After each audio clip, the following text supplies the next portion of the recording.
बंगाल में इन दिनों एक अजीब सी हलचल है जिसे हर कोई महसूस तो कर रहा है, लेकिन शायद पूरी तरह समझ नहीं पा रहा। लोग अपने अपने नजरिए से इन बदलावों को देख रहे हैं। किसी को चिंता है, किसी को उम्मीद और किसी को गुस्सा। लेकिन असली सवाल यह है कि क्या वाकई बंगाल की सदियों पुरानी परंपराएं बदल रही हैं, या यह सिर्फ एक और बहस है जो वक्त के साथ ठंडी पड़ जाएगी। चाय की दुकानों से लेकर सोशल मीडिया तक हर जगह इस मुद्दे पर चर्चा हो रही है। लोग तर्क दे रहे हैं, इतिहास के उदाहरण दे रहे हैं और अपने अपने धर्म और संस्कृति की रक्षा की बात कर रहे हैं। लेकिन क्या हम सच में तथ्यों को समझ पा रहे हैं या भावनाओं में बह रहे हैं?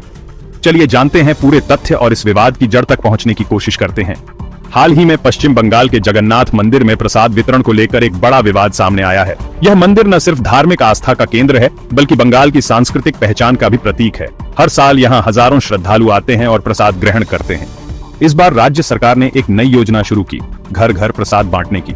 लेकिन विवाद तब शुरू हुआ जब पता चला कि ये प्रसाद हलाल प्रमाणित विक्रेताओं से लिया गया और पैकेट पर हलाल प्रमाणन भी लिखा गया। कई लोगों को यह बात चौंकाने वाली लगी, क्योंकि हलाल एक इस्लामिक प्रक्रिया है, जबकि प्रसाद हिंदू परंपरा का हिस्सा माना जाता है।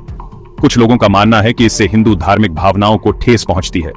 उनका कहना है कि प्रसाद की पवित्रता और उसकी परंपरा में किसी भी बाहरी धार्मिक प्रक्रिया का दखल नहीं होना चाहिए। वहीं कुछ लोग इसे समावेशिता की दिशा में एक कदम मानते हैं। इसी बीच रथ यात्रा के प्रचार के लिए उर्दू में पैम्फलेट छापे गए, जिससे बहस और तेज हो गई। इन पैम्फलेटों में संस्कृत भाषा का इस्तेमाल तो था, लेकिन उसे उर्दू लिपि में लिखा गया था। ये बात भी कई लोगों को खटक गई। कुछ लोगों का कहना है कि इससे भाषा और लिपि की पहचान गड्डमड हो जाती है और यह सांस्कृतिक भ्रम पैदा करता है। वहीं समर्थकों का तर्क है कि इससे ज्यादा से ज्यादा लोग जुड़ सकते हैं।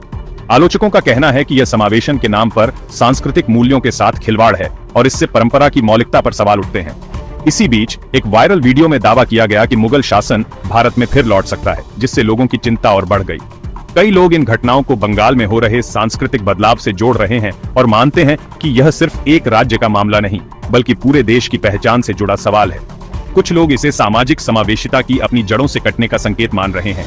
सरकार का कहना है कि ये कदम सभी समुदायों को जोड़ने के लिए उठाए गए हैं, ताकि समाज में एकता बनी रहे। लेकिन असल में इससे परंपरा और पहचान से समझौता हो रहा है और यह सांस्कृतिक अस्मिता के लिए खतरा है।